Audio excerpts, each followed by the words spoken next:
the case against Matiang'i. Yesterday we had Gusii leaders meeting the president actually, and they had some talks, and now political analysts translate this to something like the president having a strategy to walk into Raila Odinga's backyard and drum up support, move out with some numbers so that he can bring down the mass action there.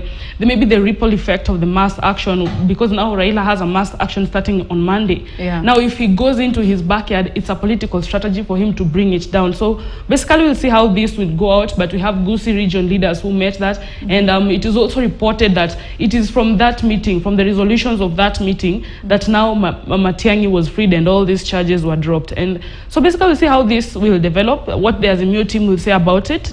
It's quite an interesting political story now. I'm curious, what are people actually saying, the average Kenyan on social media? Do they have specific comments on this particular issue?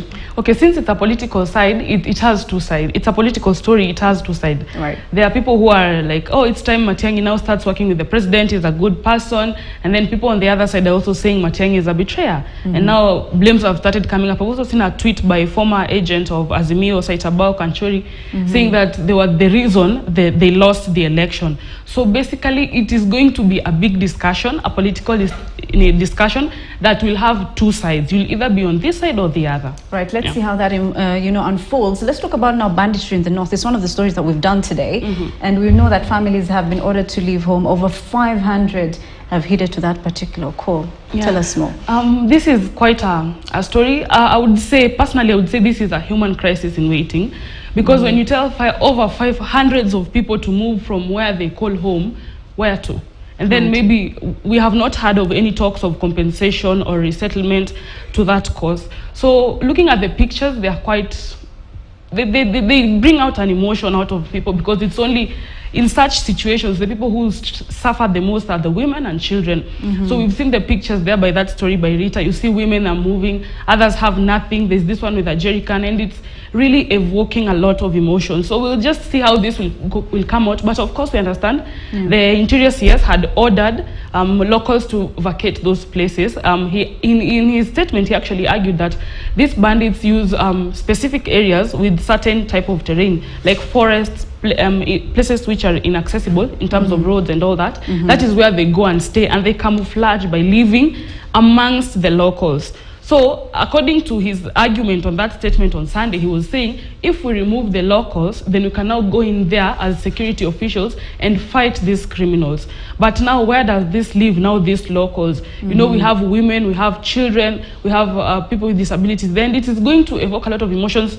We expect civil societies to come out and speak about this thing, but maybe it's not yet there, but time will just tell, Fatia. For sure. Let's look at our last story because of time. Let's talk about Jeff Mwathi's story. Of course, the 23-year-old who apparently fell off a balcony.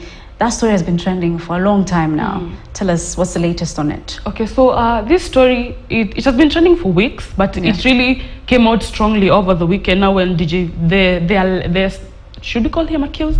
Now, the person who's being named more in that case, when he came out and told his side of the story, and it now blew up the whole matter. So the story is that 23-year-old Jeff, he runs a shop, a shoe shop somewhere in Rongai. He has two shops, and he called his mom this day. It was some day in February, and he called his mom. The mother lives in Qatar. He told the mother, Mom, today I'm going to meet DJ Fatso. He's a celebrity. I'll look nice, send you pictures. Just send me 200 bob. I get to Ruiru and meet the DJ. Right. So that's what now the mother says. And when he went there, posts from social media now show that they did do some club hopping. They started at Quiver and went to 3 other clubs. And then at about 3:27 a.m., they went to this DJ's house. And there were not only 2, there were others. There were like 3 females, and there were also other males. Some came in. It's quite a complicated story, which investigations are still going on. But what we understand is that his body was found, he had fallen from the balcony of that room. So investigations are going on. Yesterday we had people going outside his residence, the DJ Fatso's residence, to demonstrate. Actually, they want action by the police. They say they are not safe. Some details also coming out. Jeff was found when his trousers were removed. So it's quite a complicated one. There's a lot. We are really waiting on what the DCI would say, because Interior CS had also asked the DCI to look into the matter. So basically, that's just it, Fatia. All right, thank you so much for that. Of course, really nice briefing on what's trending.